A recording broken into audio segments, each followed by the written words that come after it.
Yes, it would possibly have been an insult if we started a review for a mechanical wonder like this by showing you this motorcycle standing still. Right from the very first twist of the throttle, you know the Indian Chief is all about torque and how. The torque spread is extremely linear, and at low revs all you need to do is just give the throttle a little hint of a twist and the Indian simply surges ahead.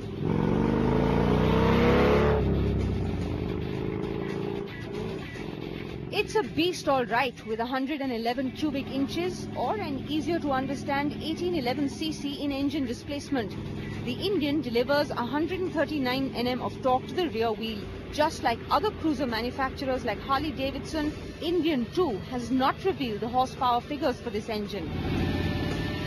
The 49-degree V-twin engine is air-cooled and operates via 3 camshafts. To bring down the noise and vibration levels, there is an engine speed balancer, but we have to say primary engine vibration is not completely eliminated, but that's kind of the point, because it gives you a really nice feel of that massive engine.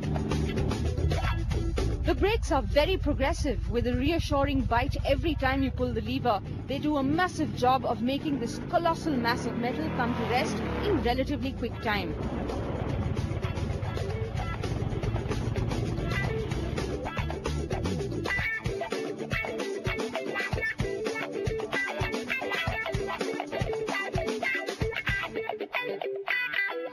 This motorcycle is all about attention to detail, and it starts right over there with the Indian emblem. Then you have the auxiliary headlamps, and the symmetry, I'm told, is continued throughout the design.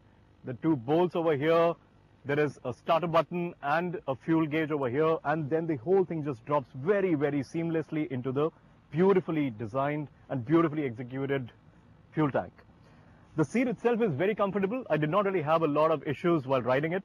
The stitching and the silver accents look really, really nice.